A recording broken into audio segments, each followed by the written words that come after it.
आज हम लोग महाभारत के सभा पर्व के अध्याय 78 से देखने वाले हैं। आइए। कल हमने देखा किस प्रकार से पांडवों ने, विशेषकर भीमसेन ने, बहुत बड़ी प्रतिज्ञा ली थी। और उस प्रतिज्ञा में हमने देखा कि भीमसेन ने किस प्रकार से 100 कौरवों को मारने का भी प्रतिज्ञा लिया। फिर अर्जुन ने प्रतिज्ञा को पूरा करने के लिए कि मैं भी कर्ण को मारूंगा, आपने भी यह प्रतिज्ञा लिया है। सहदेव ने शकुनी, क्योंकि ये चार सबसे बड़े दुष्ट थे ना महाभारत के, सबसे बड़े चार खलनायक, चार टेररिस्ट, हमेशा याद रखिएगा, है ना। अधार्मिक सबसे पहला कौन है? दुर्योधन। दूसरा है आपका दुशासन। तीसरा है दुशासन। तीसरा है आपका कौन, क्योंकि दुनिया इसको सोचती है अच्छा लगती है। और चौथा है सपन। ये चार का वर्तन है। अब जब सारी प्रतिज्ञा पूरी हो गई, सारी चीजें हो गए, तब राजा युधिष्ठिर जो हैं, ये ऐसे जनरेटेड इमेजेस, सभी कौरव वहां पे बैठे थे। राजा धृतराष्ट्र, भीष्मदेव, बहलीक, जो भी सब राजा है, जो भी उनके बड़े बुजुर्ग थे, सारे पांडव, विशेषकर युधिष्ठिर, आज्ञा लेते हैं, क्योंकि हार चुके हैं। और अब वन में जाने के लिए कि मुझे आज्ञा दीजिए कि मैं अब जाऊं और धर्म का पालन करूं।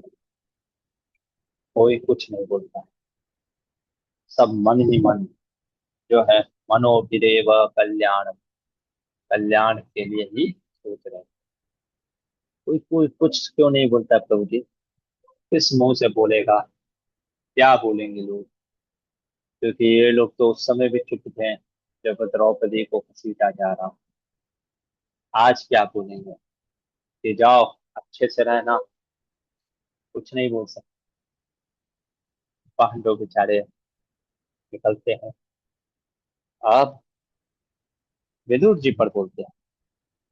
विदुर जी इसलिए बोलते हैं क्योंकि वो उस समय भी बोले थे और आज भी बोले।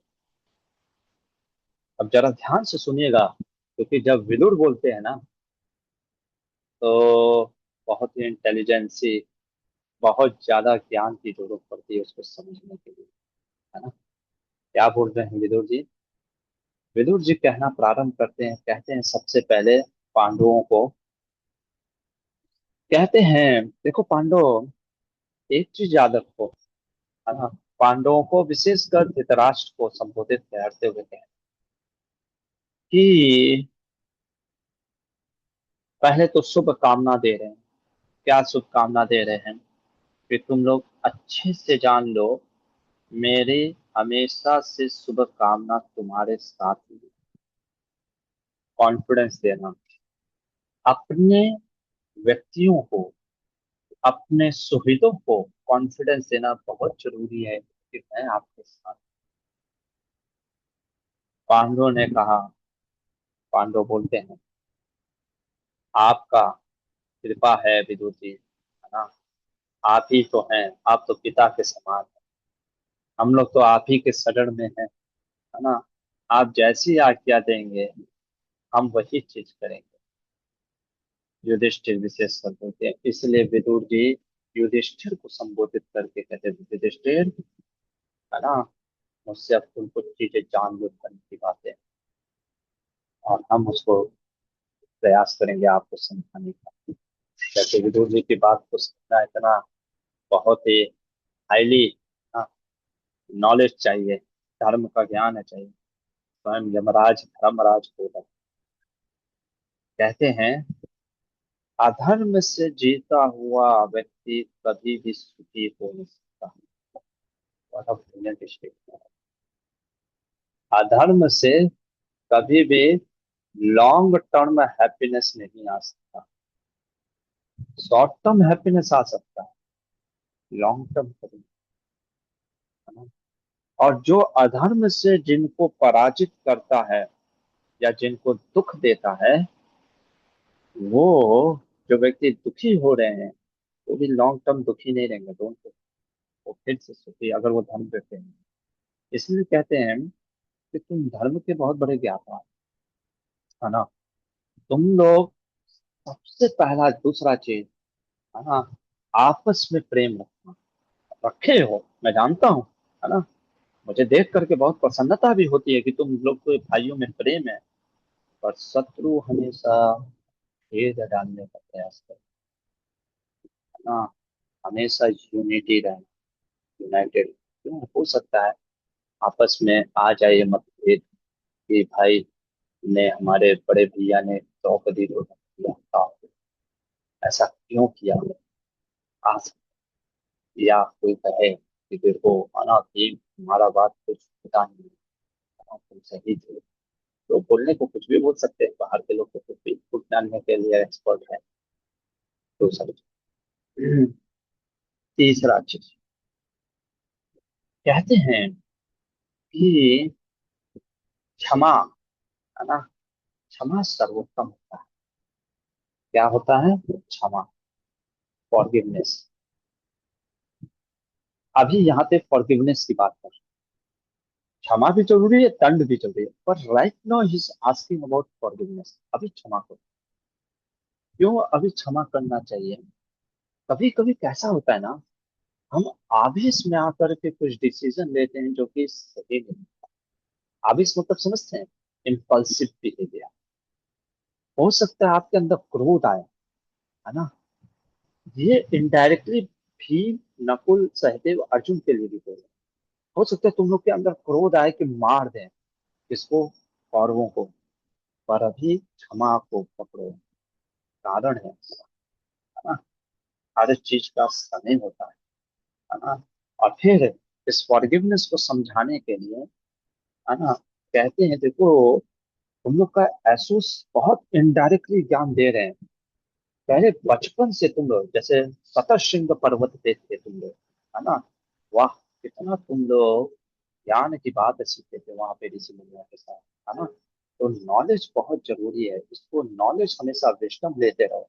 नॉलेज फ्रॉम ऋषि मुनि, जो धार्मिक लोग हैं उनसे नॉलेज लेते रहो, कहते हैं। और कहते हैं देखो सिर्फ, है ना, शतशृंग पर्वत पे ही नहीं, कहाँ कहाँ से पूरा था। एक मिनट, हाँ देखिए, हाँ यहाँ पे आया ना। कहते द्वैपायन न कृष्ण न नगरे वार्णवाते। वार्णावत वो जो हुआ था ना लाक्षागृह। तो फिर जब वो लोग जंगल में घूम रहे थे एक चक्का नगरी इत्यादि में, तब वहां पे व्यास जी, कृष्ण द्वैपायन व्यास जी आए थे। उनसे तुमने ज्ञान लिया, है ना। तुमने भृगु तुंगे चरामे न देश दित्याम च सत। परशुराम जी से भी ज्ञान लिया। अच्छा, इसका देखना पड़ेगा कब लिया था, क्योंकि ये प्रश्न तो हमने नहीं देखा ना। हाँ, शायद लिए होंगे, है ना। मतलब कुल मिला के कह रहे हैं कि तुमने जो ये सब ज्ञान लिया है ना, भृगु जी से उपदेश लिया, देवर्षि नारद, हाँ ये तो आया था, है ना, देवर्षि नारद जी। और तुम्हारे साथ धौम्य ऋषि चल रहे हैं, है ना, साथ रहेंगे। तो ज्ञान लेते रहना, इसको कभी त्यागना नहीं। इनडायरेक्टली क्या कह रहे हैं, अब जंगल जाओगे, जंगल में तो ऋषि मुनि और पर्वत तो वहां पे, वो लोग तुमको मिलेंगे। कौन मिलेंगे? ये धार्मिक लोग, है ना। इनसे विजडम, इनसे ज्ञान लेना। अनफॉर्चुनेटली हम लोग नहीं लेते, है ना। हम लोग के पास समय नहीं है टाइम। फिर कहते हैं अगला लाइन में बोलते हैं, ये ऋषि जो है ना, इन ऋषियों के द्वारा ये जो विज्ञान है वो कभी त्यागना नहीं। बुद्धि इन्हीं से लेना, है ना। क्यों? क्योंकि जब इनसे ज्ञान लेकर के तुम शक्ति का प्रयोग करोगे ना, तो तुम अपने मन को, इंद्रियों को, क्रोध को काबू में रख पाओ, है ना। और प्रयास करना, है ना, कि जो भी हो, हाँ, जैसा भी हो, अपने हेल्थ का ध्यान रखना। पांचवा चीज, रोग से मुक्त रहना, बॉडी को फिट रहना। हेल्दी बॉडी बहुत जरूरी है ना। हेल्दी बॉडी, हेल्दी माइंड, है ना, ये बहुत जरूरी है। इसके बिना, हाँ, और कहते हैं एक चीज, क्या बोलते हैं, बहुत इंपॉर्टेंट चीज बोलते हैं। विदुर जी कहते हैं, नहीं वो वृजनम कंचित वेद कशित पुराकृतम। कहते हैं, मैं तुमसे मिलूंगा, तुम लोग से आऊंगा। युधिष्ठिर पांडवों को एक चीज बोल रहे हैं, अपने दोषों को छिपा करके रखना बहुत गहरी बात है। अपने दोषों को मतलब क्या, आपकी जो कमजोरी है किसी को नहीं बताना चाहिए। आपने जो मिस्टेक किया है उसको भी किसी को मत बताओ, छिपा करके रखो। क्यों प्रभु जी? बहुत उसके रेpercussion आ सकते हैं, लोग एक्सप्लॉइट कर सकते हैं, लोग आपको ब्लैकमेल कर सकते हैं, लोग आपका अनहित कर सकते हैं। जैसे युधिष्ठिर को जुआ खेलने का आदत, means he is very accustom gambling के प्रति, उस चीज को छुपा के रखना। ये नहीं कि, या इस चीज की चर्चा मत करना, जो गलती हमने की है उसकी चर्चा ही नहीं करनी। और आपत्त काल में, आपद धर्मात पृच्छेषु सर्व कार्य सुपाना। जैसा आपद धर्म, आपद धर्म समझते हो, इमरजेंसी सिचुएशन पड़ेगा, इमरजेंसी के अनुसार कार्य करना, है ना। जो उस समय सिचुएशन लगे उसके अनुसार कार्य करना। ये बोल करके विदुर जी कहते हैं, अब जाओ, है ना। और जो मैंने बताया है उस पे ध्यान से सोचो। सम्पायन जी उन्हें कहते हैं कि राजा युधिष्ठिर, राजन, जन्मेजय को कहते हैं, जन्मेजय राजन, है ना, विदुर के ऐसे प्रवचनों को युधिष्ठिर को मान करें। अच्छा, एक और चीज हमने आपको ये नहीं बताया, विदुर जी, है ना, उन्होंने कुंती महारानी को रोक दिया।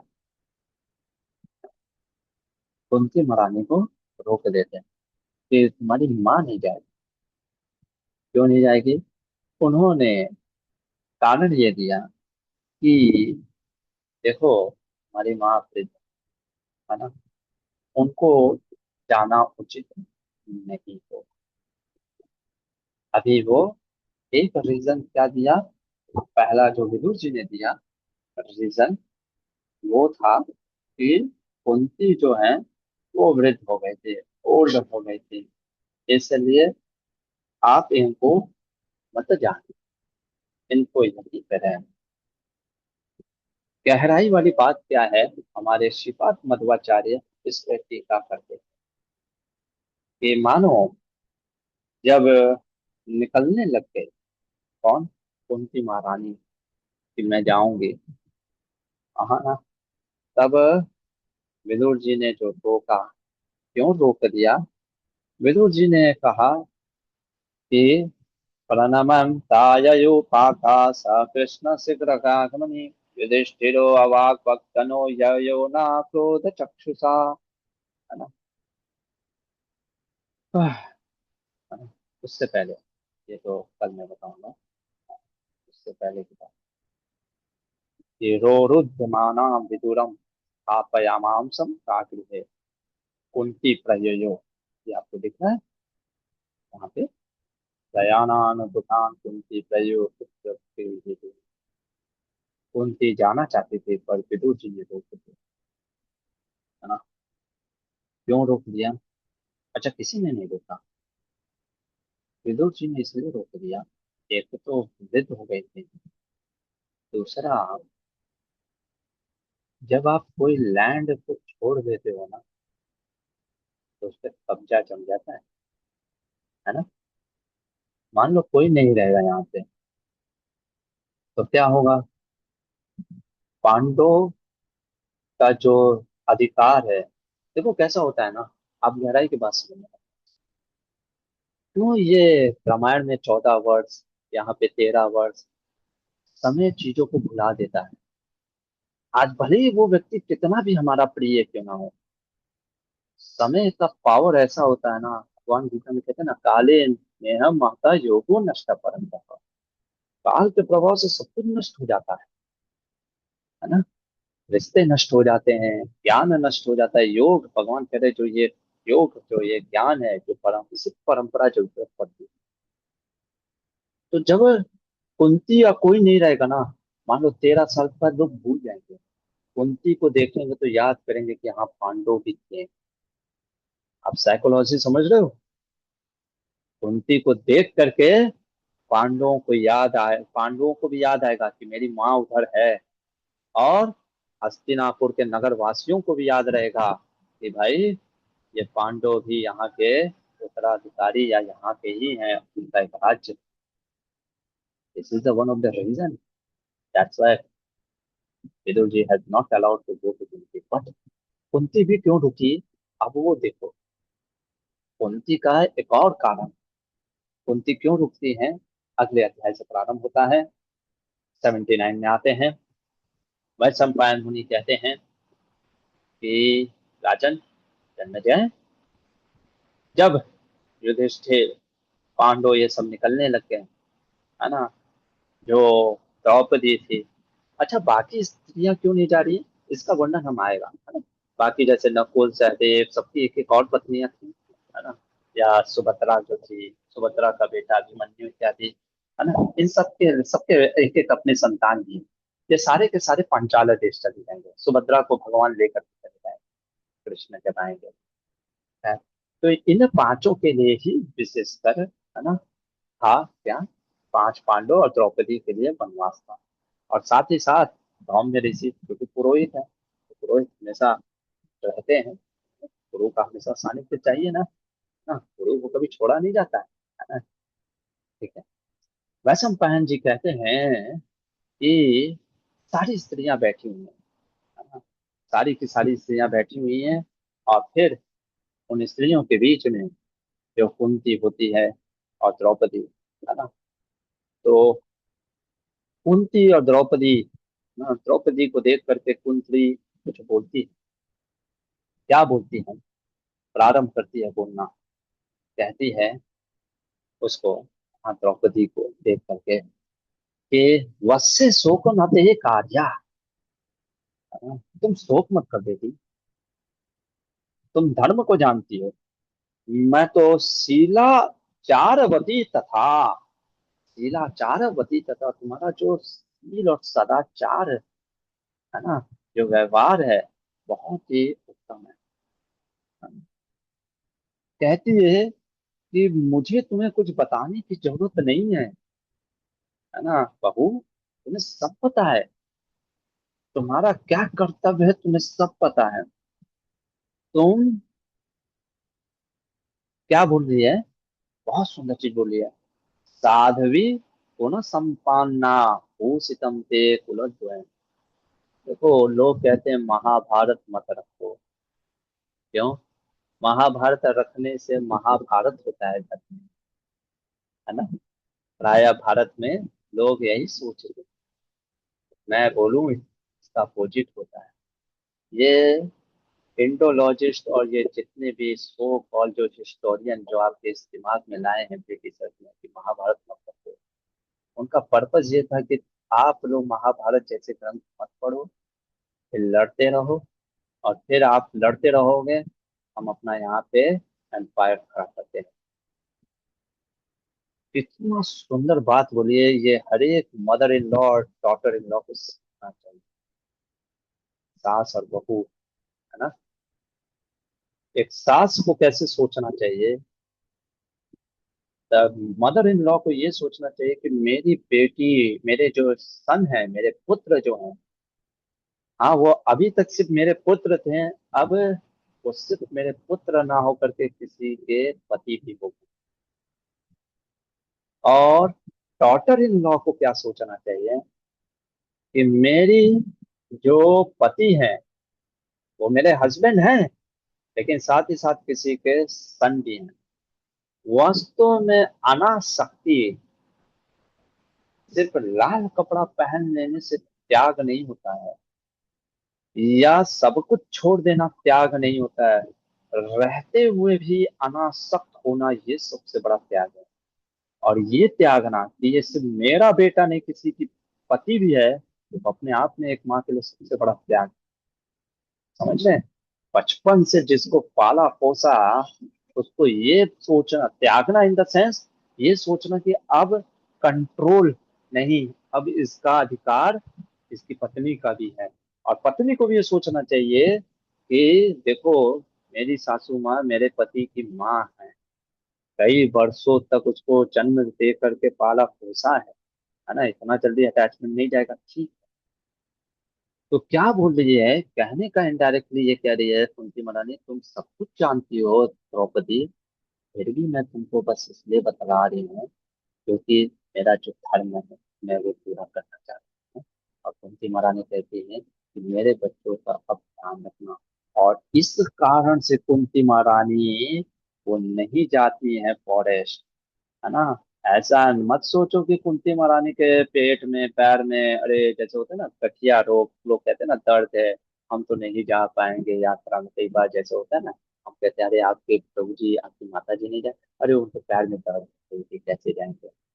कुंती महारानी को ऐसा नहीं है ना, वो केदारनाथ बद्रीनाथ सब चल जाएंगी पैदल। वो कुंती है ना, वो पहले भी घूम चुकी है।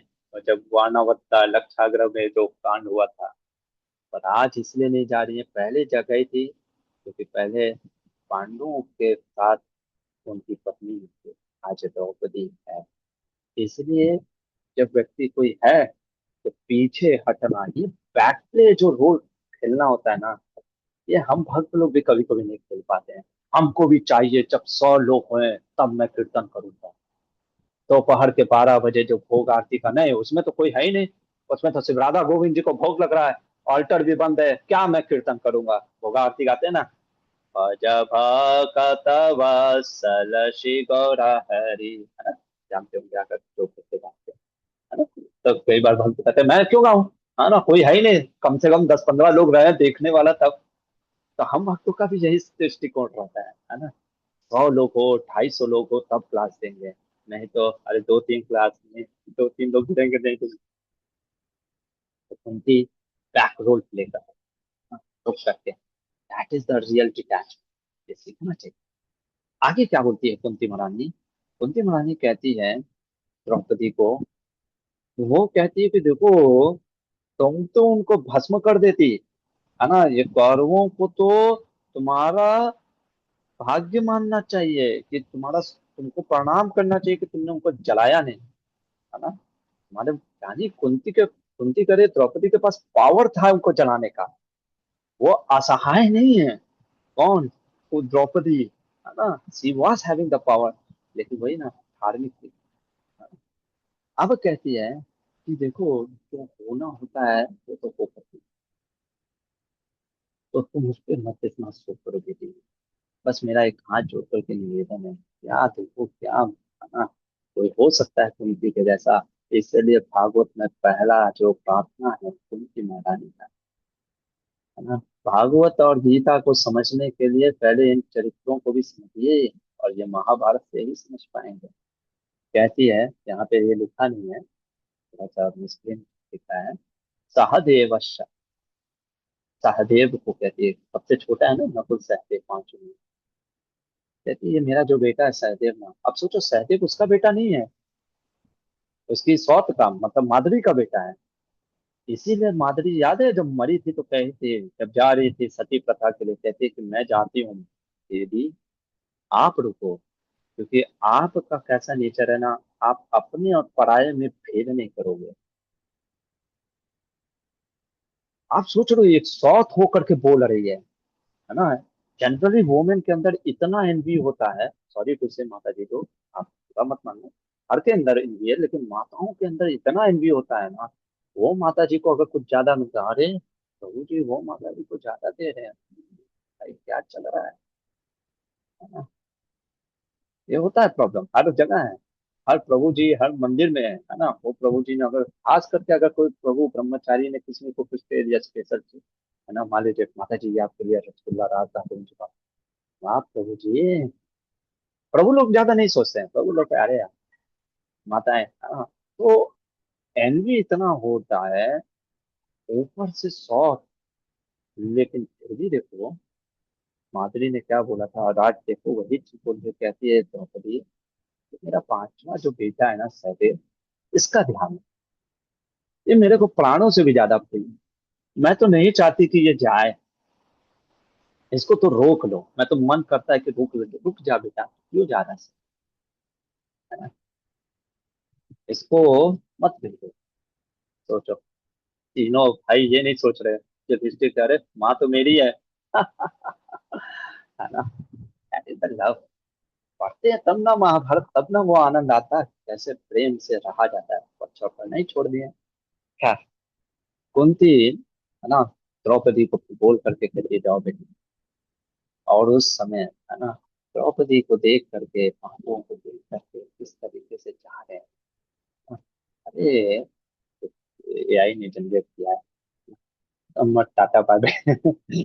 ना, जो भी है, मतलब दुखी है, रो रही है, बिलख रही है, दूर तक जाती है। हाँ, हमको देख करके सोचो एक माँ के ऊपर क्या गुजर रही है, माँ क्या गुजर रही है। हाँ, अपने पुत्रों के पास जाकर के कहती है, क्या बोलती है अब, बेटों से भी बोलती है, उनको भी जाकर के कुछ समझाती है। कहती है, मैं तो जीते जीते मर गई। मेरे को क्या पता था कि श्वेतसंग पर्वत पे ये लोग थे ना, कि हम तुमको हस्तिनापुर लाएंगे, है ना, श्वेतसंग पर्वत से, है ना। चलो तुमको, जैसे गांव से कभी बच्चा आता है ना, सोचता है कि मैं शहर में आऊंगा, अच्छा सा रहूंगा, स्टैंडर्ड ऑफ लिविंग अच्छी रहेगी। मैं सोची थी तुम लोग हस्तिनापुर में रहोगे, पर आज दुख होता है, आज मैं पूछती हूँ। कहती है, तुम्हारे पिताजी ज्यादा अच्छा है कि वो तुमको आज देख नहीं रहे हैं, वो निकल गए स्वर्ग। माधुरी जो है वो ज्यादा अच्छा, उसको गति मिल गया, वो निकल गई, पर एक माँ, है ना, रोने लगती है। तो वो करके कहती है, मैं क्या करूं बेटा, मैं इतनी अभागिन माँ हूँ, इतने अच्छे मेरे को पुत्र मिले, संतान मिली, जो धर्म में युक्त है, मुझे गर्व है तुम लोगों पे, लेकिन मैं अभागिन निकली, मेरी वजह से तुम लोग इतना दुख भोग रहे हो। और फिर रोते रोते किसकी याद आएगी, जो सबसे ज्यादा अपना प्रिय है। और पांडवों के तो सबसे ज्यादा प्रिय कौन है? कौन है भाई सबसे ज्यादा प्रिय पांडवों के? भगवान है माधव। ये। हाँ, भगवान श्री कृष्ण। हाँ, भगवान श्री कृष्ण। तो इतना सोचना पड़ रहा है आप लोग को, है ना। उनके सबसे ज्यादा दिलो दिमाग में कोई छाता रहता है तो कृष्ण। रोने लगती है, तो रो करके कृष्ण को पुकारने लगती है, कहाँ हो प्रभु, कहाँ हो, ना कहाँ हो, है ना, क्यों नहीं हम लोग को, है ना, तुम तो आदि अंत से रहित हो, तो आ कृष्ण, आ कृष्ण द्वारिका वासिन, है ना, संकर्षण अनुजा, बलराम का भी नाम ले रही है, कि बलराम के छोटे भाई, है ना, कहाँ हो छोटे भैया, कहाँ हो, कहाँ हो तुम दोनों। आह, अरे तुम लोग, है ना, संकट से बचाओ, मेरे पुत्र तो धार्मिक है, कष्ट भोगने योग्य नहीं है, भगवान उन पर तो दया करो, है ना, तुम पे दया करो, मुझे किसी पे भरोसा नहीं है, तुम्ही पे भरोसा है ना, एक तुम ही सहारा, है ना। इस प्रकार से रोने लगती है ना। और फिर देखो कितना सुंदर प्रार्थनाओं में बोलती है, कहती है कि ये तुम्हारे जो, है ना, सहदेव को, सहदेव का नाम लेती है, कहती है ना कि सहदेव का ध्यान रखना, है ना। और बोलती है कि क्या बोलती है, तुम लोग धर्म का पालन, धर्म में है वह तो हम आप नहीं। ये बोल करके विलाप करने लगती है। फिर वैशंपायन मुनि कहते हैं, यहाँ पे थोड़ा सा दक्षिणा पाठ्यक्रम में कुछ चीजें आता है मैं आपको दिखाता हूं। अब होता क्या है कि जब युधिष्ठिर और सब लोग निकलने लग गया, है ना, जब इस प्रकार से वो निकलने लगते हैं तो सारे नगरवासी, है ना, जो हैं वो देखते हैं पांडवों को, द्रौपदी को ऐसे जाते हैं। सब के सब अपने गोपर पे, मकान की छतों पे, महलों पे चले गए, है ना। और क्या होता है कि पूरी सड़क नहीं रत्या सदा सत्या, है ना, मानो कि क्या हो रहा है वहां पे, जाने आने का कोई मार्ग ही नहीं है, पूरा भीड़ से कचाकच भरा हुआ है। लोग देखना चाहते हैं पांडवों को। और फिर होता क्या है कि लोग बोलना प्रारंभ करते हैं उसमें से, जना ऊचुहु, है ना। ये दक्षिण के महाभारत के पाठ्यक्रम से है। कहते हैं कि नगरवासी लोग आपस में चर्चा करने लगे हैं। क्या चर्चा करने लगे हैं? देखो समय का पल, इसीलिए कभी अहंकार नहीं करो, है ना। भागवत में भी आया था ना, स्वयं अर्जुन कहता है, एक समय था भैया युधिष्ठिर, ये गांडीव से मैंने पूरे महाभारत का युद्ध जीता था, और यही गांडीव ने आज मुझे धोखा दे दिया। 15वें अध्याय में आता है ना, जो श्रीमद् भागवतम में हम लोग को पता हो गया। वही चीज कह रहे हैं, समय बहुत बलवान होता है। एक समय ये पांडव देखो, चतुरंगिनी सेनाओं, पूरी मिलिट्री फोर्स चलती थी, है ना। लेकिन आज बेचारे ऐसे जा रहे हैं, है ना। जिस द्रौपद कुमारी, द्रौपदी को कोई देखता नहीं था, क्यों? अरे वो महारानी थी, है ना, सबसे सुंदर थी, राजलक्ष्मी कहते हैं उसको, यज्ञ सेनी थे, उसके अंग एक एक दिव्य थे। आज वो इस तरीके से जा रही है ना, रोते तिलकते हुए जा रही है ना। वो तो हम कल बताएंगे कि ये लोग क्या कैसे रहता है, उसके पीछे का रहस्य धृतराष्ट्र पूछेगा विदुर से, है ना। क्योंकि अर्जुन जब जाता है ना, तो हाथों से बालू गिराते हुए जाएगा, है ना। हाँ, युधिष्ठिर महाराज आंखों में पट्टी बांध करके जा रहे थे, आंखों में पट्टी, हाँ, या आंख नीचे करके जा रहे थे ऐसे। उसका पीछे रहस्य है, तो कल बताऊंगा, पहले आज देख लीजिए जहाँ कैसे है ना। सभी के सभी रो रहे हैं, दुखी हैं, है ना। लोगों ने यहाँ तक कहना प्रारंभ कर दिया, क्या कहने लगे हैं कि हम लोग भी छोड़ करके धर्मात्मा युधिष्ठिर के साथ निकल पड़ते हैं। और देखिएगा लास्ट में बहुत से लोग निकल भी जाएंगे, है ना। हम भी अपना सारा चीज, उद्यान उद्यान सब छोड़ करके निकलते हैं, कहाँ इस सब में फंसे हुए हैं। और फिर कहते देखो, ये वास्तव में ये जो घर है जिसमें हम लोग रह रहे हैं, ये घर अब घर नहीं रह गया, है ना। कहते हैं कुछ नहीं रह गया, क्यों? कहते हैं, बहुत सुंदर चीज बोल रहे हैं, मुंह सके समझते तो हाँ। वास्तव में जैसे कोई आंगन, मान लीजिए कभी कभी कोई घर, एक खंडहर हो जाता है ना, उसके जमीने खुदे होते हैं, चारों तरफ चूहे वूहे मंडराते रहते हैं, हाँ, दिल से बाहर भागते रहते हैं, इधर उधर दौड़ने लगते हैं, है ना।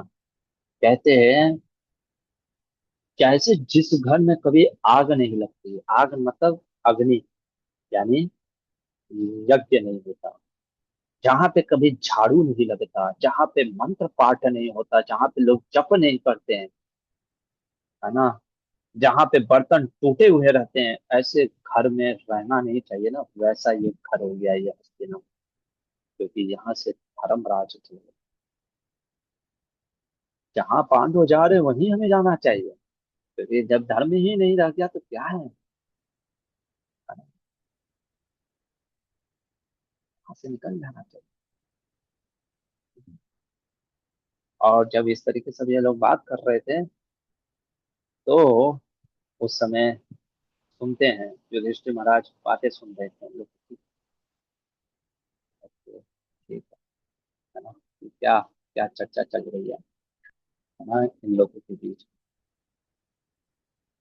और फिर जो कुंती जो थी, कुंती जो थी विदुर जी के पास, विदुर जी कुंती महारानी को वापस लेकर के जाते हैं, है ना।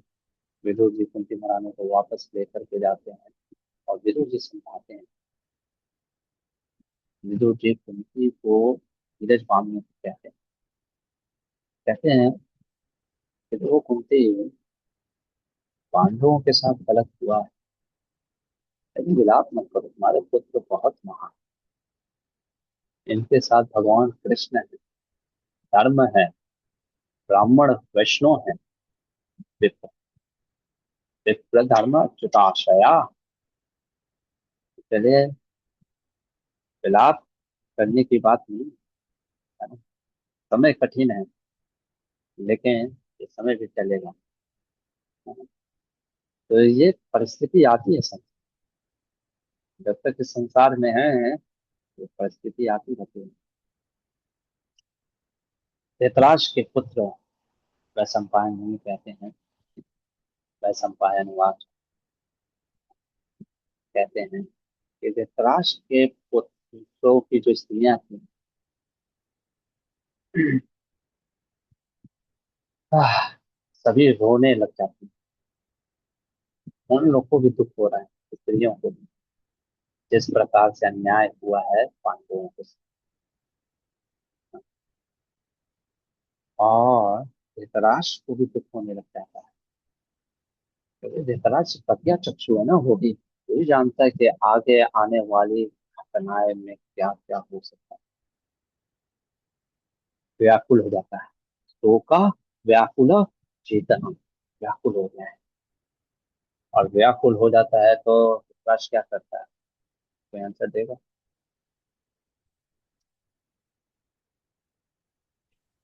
विदुर जी को ए, बुला। हाँ बहुत सुंदर, मेरे को लगता है दो ही चार लोग बस सुनते रहते हैं क्या, बाकी लोग सो जाते हैं क्या सुनते सुनते खत्म। विदुर जी को बुलाते हैं, हमेशा विदुर को बुलाते हैं। वैसे हमारे जीवन में कोई एक व्यक्ति होना चाहिए, जैसे प्रभुपाद जी ना अपने शिष्यों में भी कहते थे, कॉल तमाम, है ना। ऐसे हमारे जीवन में कोई होना चाहिए कि जब व्याकुल हैं, परेशान हैं, है ना, तो कोई तो होना चाहिए, किसी को बुलाना चाहिए जो अपना हो, जो मैच्योर हो, और जो चीजों को कॉन्फिडेंस है। शांति नहीं मिल रही थी, बोला दूतों को जाओ, विदुर को जाओ।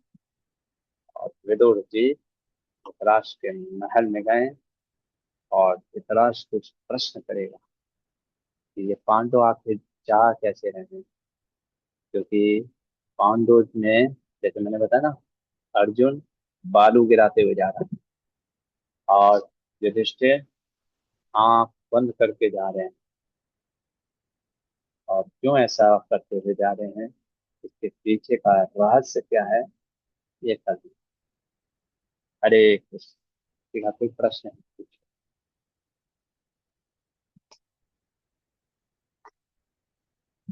प्रमुख लेसन आज जो हमने सीखा कुंती महारानी के माध्यम से, कि कैसे हमें बिहेव करना चाहिए, अनासक्ति कैसे रखनी चाहिए, है ना।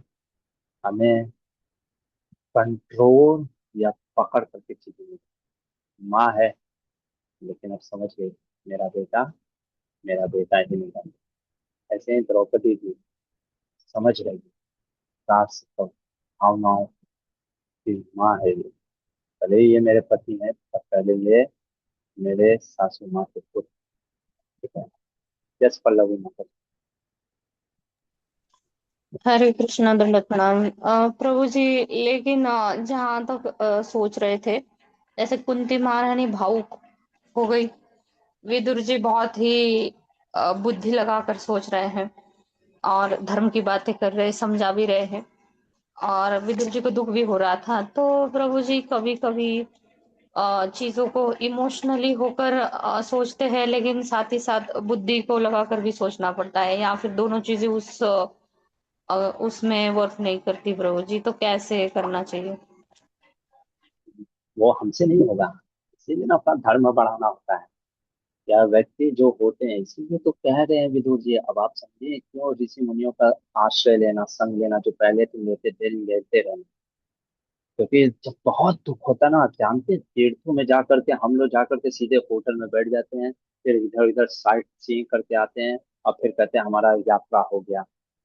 अच्छा यात्रा हुआ, क्यों अच्छा यात्रा हुआ? एसी अच्छा से चल रहा था, होटल में एकदम क्लीननेस था, ओ हो, खाने का भी बहुत अच्छा था। ये यात्रा नहीं होता है, कोई चेतना में बदलाव नहीं होता लोगों का। यात्रा तब होती है जब हम जाते हैं और किसी गुरु के अंतर्गत में जाते हैं और सीखते हैं और सुनते हैं। नहीं तो सिर्फ ये परिश्रम होता है, आपका पैसा खर्चा होता है, आपका सिर्फ परिश्रम होता है, कुछ नहीं होता। जो साधु संत वहां पे हैं उनसे सुनना चाहिए, समझना चाहिए, सीखना चाहिए। वही तो बोल रहे हैं, है ना, विस्डम, अपना धर्म बढ़ाओ। तो अपने दम पे नहीं होगा माता जी। हाँ, इसके लिए हमें गुरुजनों का सुनना होता है। हाँ, उनके पास जाना पड़ता है, तो धर्म की बातें बताते हैं। वो इमोशन भी देंगे, सिंपैथी भी देंगे, साथ ही साथ वो ज्ञान भी देंगे। तो सुनिए, ये नहीं कि अरे क्या ज्ञान दे रहे हैं आप, है ना, यहाँ पे मैं दुखी, मैं दुखी। सुनना तो ओके। जी प्रभु जी। हरे कृष्णा दंडवत। दंडवत प्रणाम। ये नहीं पे रुक जाते हैं, समय बहुत लंबा हो गया ना, मेरे को ध्यान ही नहीं। कभी कभी बहुत ऐसे कंफ्यूज एपिसोड आ जाते हैं वहाँ पर। सीखना चाहिए। कितनी सुंदर तरीके से शिला व्यास मुनि ने ये ग्रंथ की रचना की है हम लोगों के लिए, पर हमारे पास टाइम नहीं। प्रकाश श्रीमद् महाभारत की जय, शिला व्यास मुनि की जय, शिला प्रभुपाद